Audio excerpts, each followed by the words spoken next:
Okay, let me bring you back on the question of how you would make use of an intern. I'm going to take a few answers and then I'll talk about how we have utilized the intern in the first 2 years of the program. Any ideas?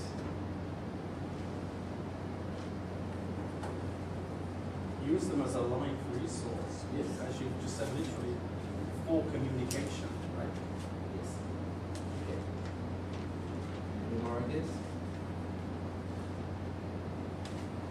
Can use them as a leader of small groups in the classroom so that there's more native speakers that the students can speak of versus the community teachers. Anybody else? Cultural knowledge should be utilized as Yeah. you Okay, well, I'm going to give you the answers because you will need some. I'll talk about how several teachers have used the intern. I book the intern a lot, so it's a lot from my perspective, I'm afraid. Okay, the first way that I tend to use the intern when I book him or her is to monitor the class during tasks. I like to set up my class into 6 islands or groups, if you like. Group 1, 2, 3, 4, 5, 6. That will be a class of 24. So if the students are working together, this means there are now 2 people in the class that can support the students. As we know, Japanese students tend not to ask questions directly, so they don't go, I don't understand. So as the intern is walking around, I'm finding that the students will go, Chrissy, Amrik, and ask a question. They never ask me questions. Yes. No. But then there are 2 of us to monitor such tasks. So that's one way to use the intern. Another way that I've used the intern a lot is with kaitenzushi style speaking tasks. Now let me explain kaitenzushi. I don't teach in this classroom. I'm going to try it out. Let's see. 1, 2, 3, 4, 5, 6. 1, 2, 3, 4, 5, 6. I'm going to give you a number. Number 1, 2, 3. 1, 2, 3. Number 1s, please stand up. Okay. Could you stand here? Number 2s, please stand up. Okay. Can you stand there? Okay. Please stand there. Number 3s, please stand up. You can go there. Yeah. You can go there. What did you do last night is the question. Please stand there. Okay. Let's go. Hey, what did you do last night? Last night I went to a bar with my coworkers. Oh, really? And we have students employees in a company staff. And so we had a special party for her.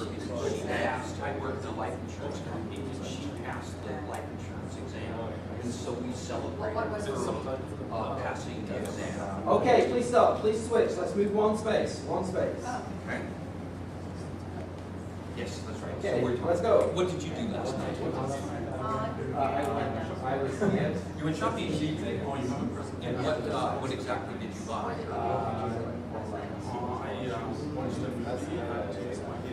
And did you go by yourself? Thank you. Okay, thank you very much. Please sit down. Please sit down. Thank you. Now with the kaitenzushi style conversation, this means that the intern can join in, switch. I have the intern. They don't speak Japanese. I have to communicate only in English. Boom. And that's what happens. Now you can do that 2 ways.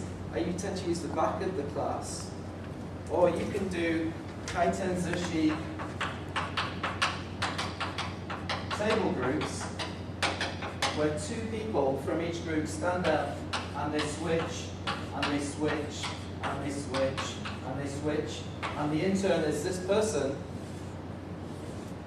So someone is going to get the intern to communicate with in the class, whether it's, I did a class talking about families, where you have to talk about your family for 5 minutes, and then the other people would ask questions. So then, at each point, the intern is inputting into the class. That frees me up to monitor. Model conversations, as James said, the human tape recorder at the front, but rather than doing that, it could be some kind of spontaneous conversation. If we're doing a functional type lesson, let's talk about asking a girl out on a date. I don't do that in class. Say, hey, are you free tonight? And then you can interact and give a model, a real model example, which is co-constructed at that point between intern and teacher. And so the student can see how real conversation develops.